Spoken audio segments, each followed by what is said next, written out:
Rockeyez would like to welcome Mick James. Hey, man, what's up? How you doing, my brother? Cool. What a day. Getting to talk to Mick James, well known for Criss Angel's Mindfreak theme song and stuff like that. But tell me, like, in the early days of Mick James, what kind of kid were you growing up? I guess you're from New York or wherever. Yeah. And tell me what it was like as a kid you were.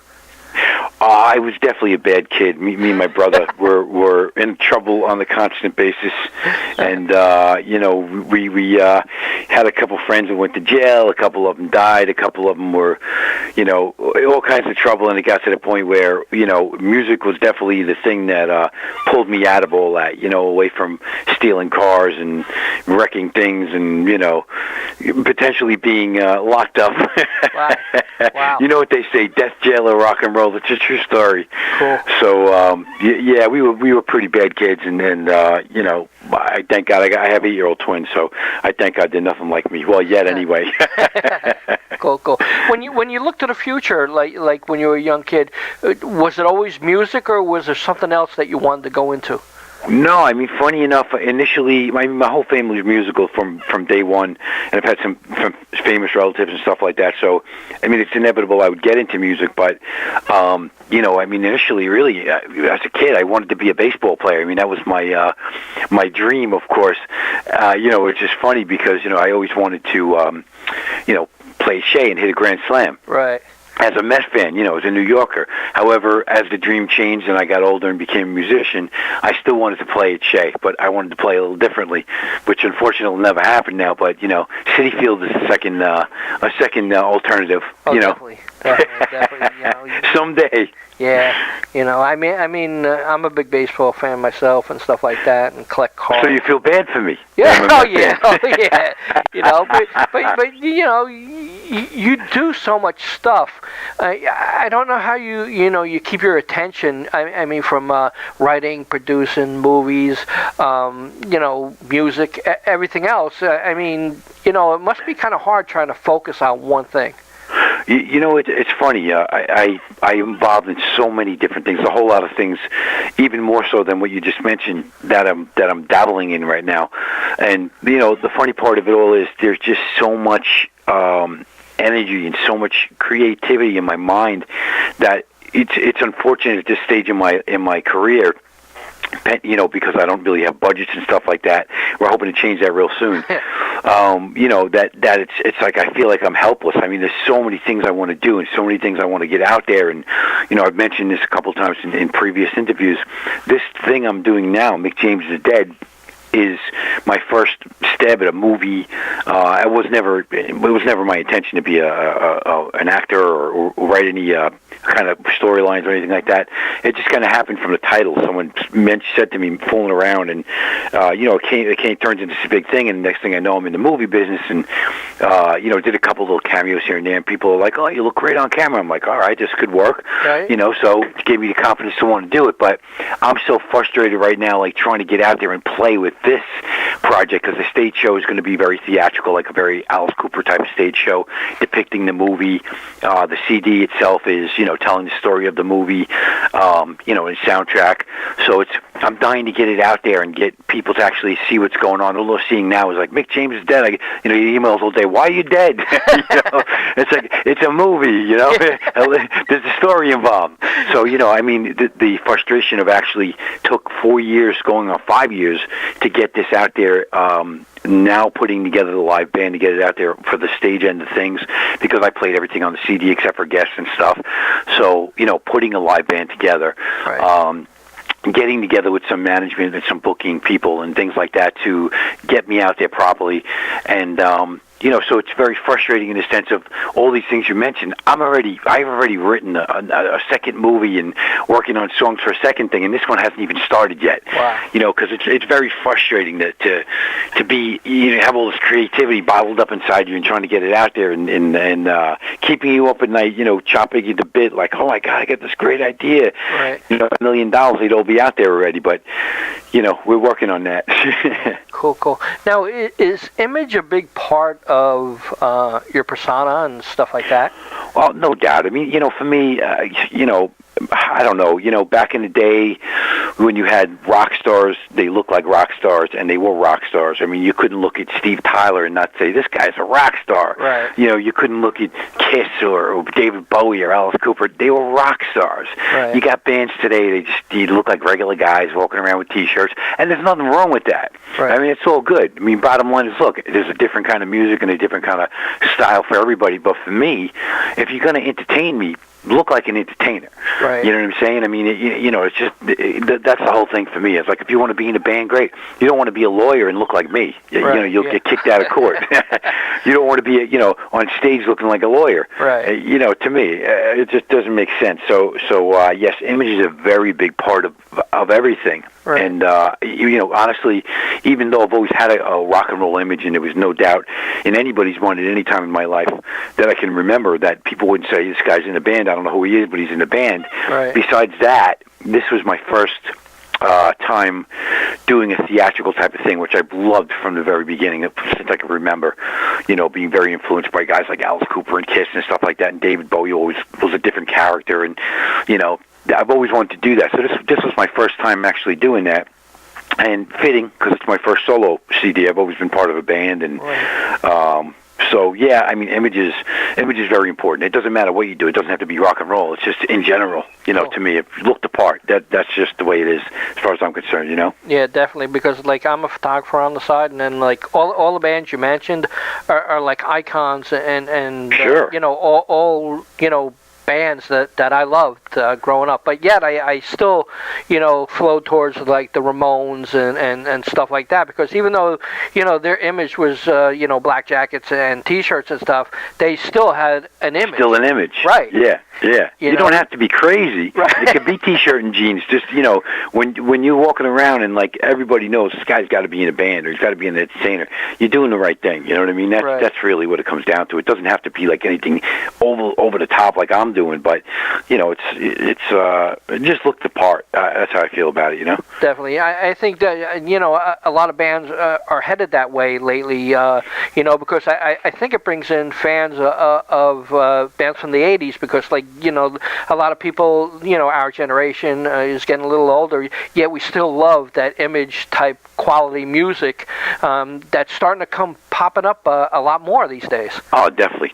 I mean, it's hard. You know, a lot of people ask me like, "Who do you like these days?" And you know, I listen. Some bands I like, but a lot of it just sounds like the same shit. It sounds like they'll have the same name.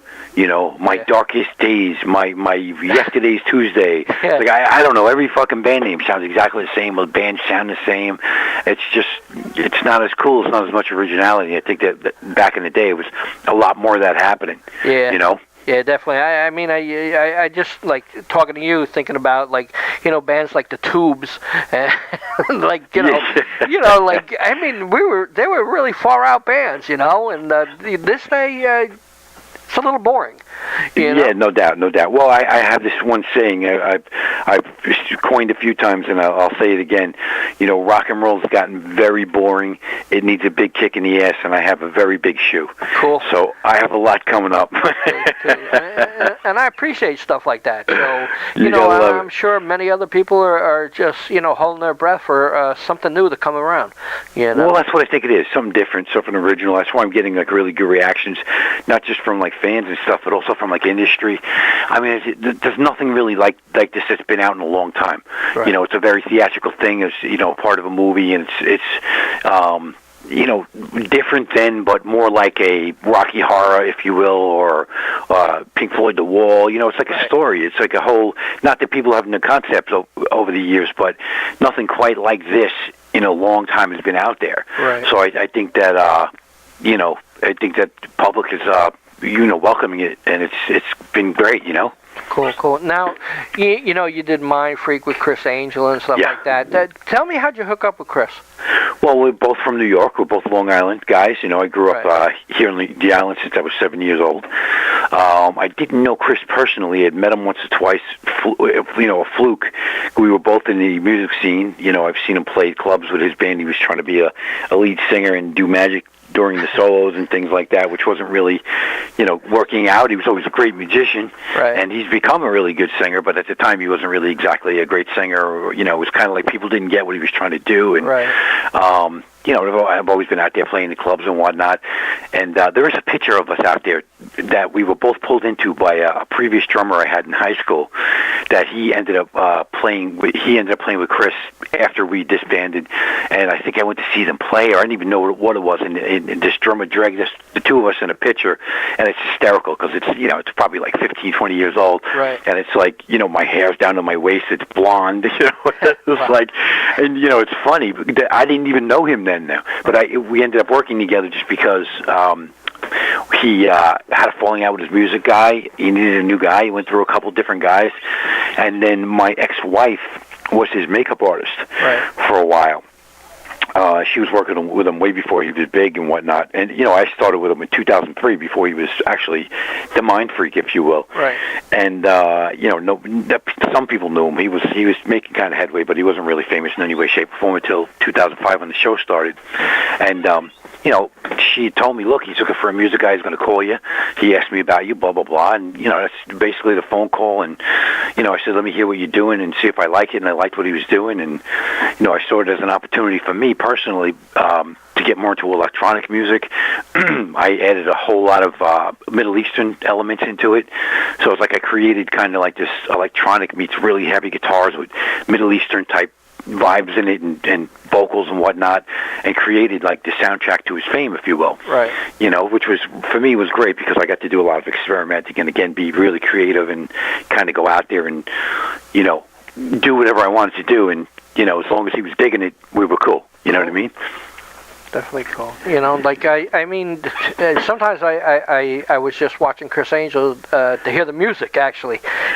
A lot of people say that. I appreciate that. I mean, the good news is, some people go, like, magic's kind of hokey, or I'm not really into that kind of thing, but, I really love the music on the show. And for me, it was a great show. It was definitely very entertaining. People ate it up and loved it. I mean, he definitely tore it up when he came out, and that was great. But the beauty of it was the music was right there with it, like even to a point of where when he'd get spoofed by like Carlos Mencia, they had to spoof the music too. Cool. They would do music that sounded like my music, and every time, no matter what it was, Mad TV or Saturday Night Live, anybody who spoofed them would spoof the music too. It would be a part of it. So I knew I was hitting a chord, and it was becoming a very synonymous with him, that he was known for having this really cool music behind him, or at least music behind him, and that was kind of cool, because I was behind the scenes, so at least knowing that was feeling like I was reaching people, and people would dig on what I was doing, Definitely.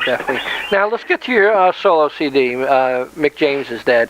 You got some special guests on there. You got Skid Row, Sabo, and you got Tony Harnell, you got Bumblefoot. How'd all these people come about? Well, it's kind of funny. I mean, I've run into different places, different people. By chance, I had met Tony Harnell and Bumblefoot were doing a side project together. And I was invited to an event in the city, and they were playing at it.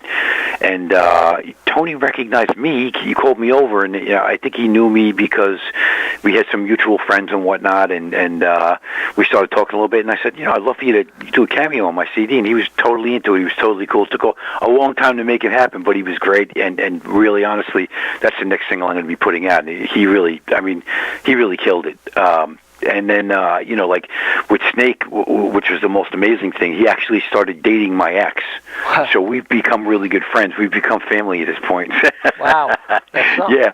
So he's, he came into my studio when I first met him, and he was so cool and so laid back and so, such a good guy. And we just, we just kind of hit it off, and I said, hey, would you be interested in playing? And he heard the song, and he liked it. He was like, yeah, he played on it.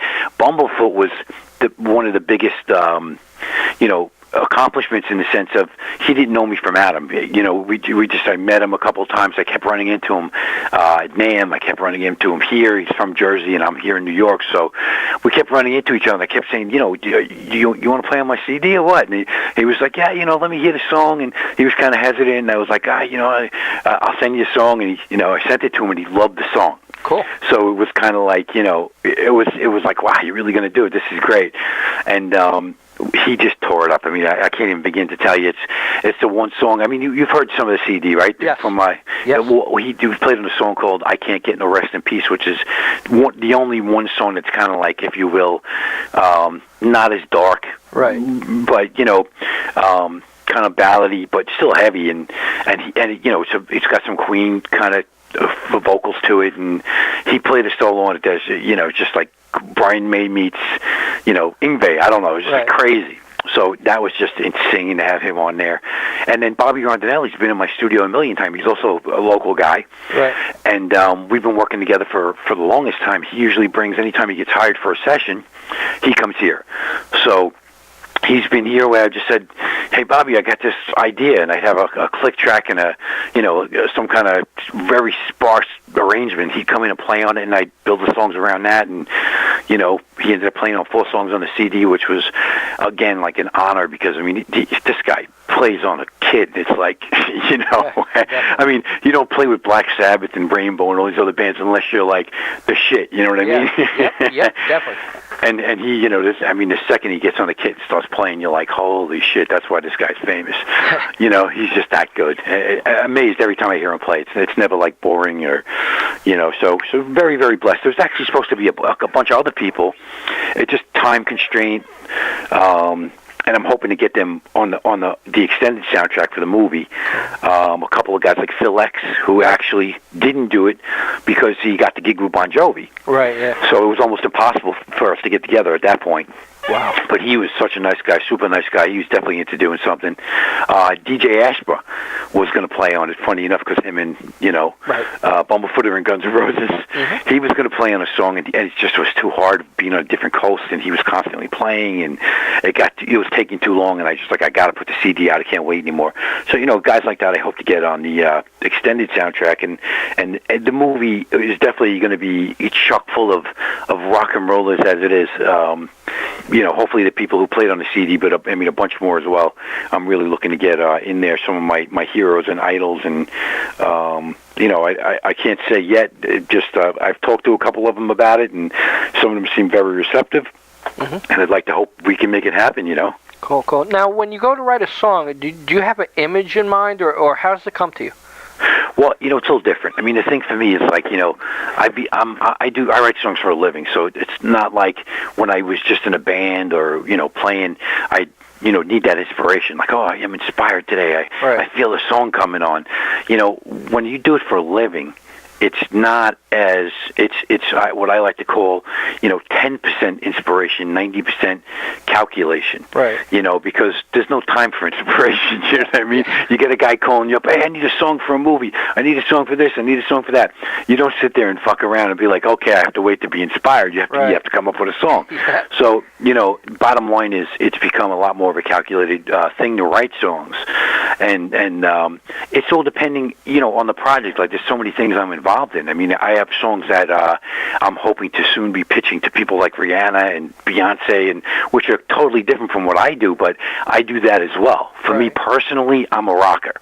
You know, I would never do that kind of music for myself. Right. But I like that kind of stuff, and I dig it, and I can write it, and I can record it and produce it, and, you know, so I'm involved in so many different types of music.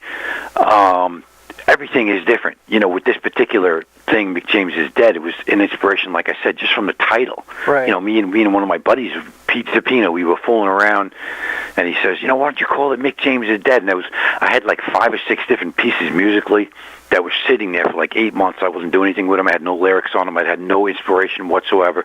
The second he said that, it was like all of a sudden all these song titles and lyrics, and, you know, like writing this thing on the side, which I thought was a stage show, which ended up actually being the storyline for the movie. Right. So it's like sometimes you just get sparked. It's a divine spark, you know? And that's how this whole thing started. That's how I kind of got into the whole movie end of it. And now it's like, like this next thing I was talking about, It just seems to be part of the fabric now. I have another idea in mind. Like, as soon as this one gets out there and starts rolling, and I have, you know, time to do my next one, I already know the process now. I'm gonna put the whole thing together a whole lot quicker, and it's gonna be it's going to be much more of an enjoyable process because movies aren't like music. You know, music you get in the studio, you play, you're a musician, great. I own a recording studio.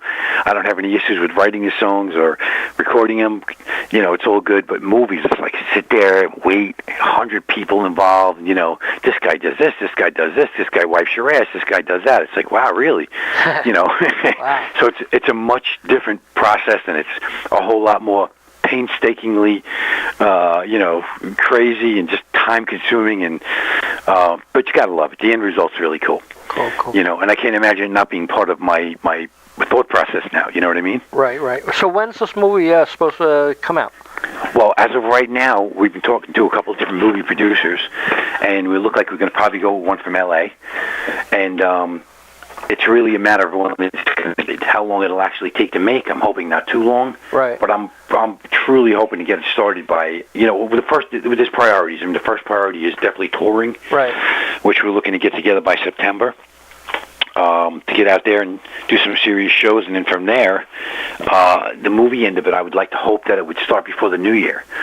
And, it might take 6 months to a year to make, I don't know. Right. But it's like I said, a long, drawn process. I mean, if we had the budget and $1 million, all this would have been made and came out at the same time. And, it's unfortunate it's not the way it is, but you got to get out there and do your thing. You can't, wait for one to happen to do the other part of it, Right. Now, what's the feeling like when, people, you just got off stage and people are waiting by the side of the stage, they're backstage, by the door and everything, and they ask for your autograph. What is it like? Yeah. Oh, it's amazing. Bottom line is, I say this all the time, and it's really true. I mean, I was a very shy kid growing up, and I didn't really talk to many people or kind of have like a lot of fright. I wasn't the popular guy in school, right, or anything like that. I mean, the only reason people even knew my name is because it was constantly called on the loudspeaker to get called down to the office. That's the only way anybody even knew who I was. But I had a very small clique of friends. Yeah. I wasn't very, socially active, if you will. And, bottom line was, I mean, when you get a taste of like sitting there and just having like, whether it's 100 or thousands of people clapping for you or, want to talk to you, and it's very, very, it's a high more than any drug can ever, Right. You can never get from any drug. I mean, there's nothing like it. I mean, I've yet to experience like a serious stadium type of crowd, which I'm really hoping to do, surely. But I mean, the crowds I have played for, they've just been amazing, especially when you're in another country and you're like, we did a lot of touring with my old band, and we were doing shows. We toured there 3 times in Europe. Right. And we were getting pretty known in Germany and stuff like that. And it was like, we did our 3rd tour, and like people would knowing the lyrics to the songs, singing them back, and they barely speak English, Right. Yeah. It's like, okay. and yet they're knowing you. So I mean, there's nothing like that. It's just such a great feeling. And as you've probably seen from being on my pages and stuff like that, I really do like to interact with the crowd. There's guys who don't talk to their fans. There's guys who don't interact at all. There's guys who won't talk to me. Like they'll add me. Right. And I'll be like, oh, look, so and so's adding me. Well, right. That's really cool. For a local band, or there'll be a bigger band out of New York City or something like that. And right. you'd be like, oh, cool, man. And then you like writing back, oh, man, thanks for the request, man. How you doing? What's going on? Chirp. Yeah. People from the Criss Angel camp, same shit. Guys that I've met, were involved in these shows and stuff like that. You'll see them on Facebook and they'll edge, and you'll be like, hey, how you doing, man? What's going on? And all of a sudden, like, never even reply to you. It's like, I guess you're too fucking cool, huh?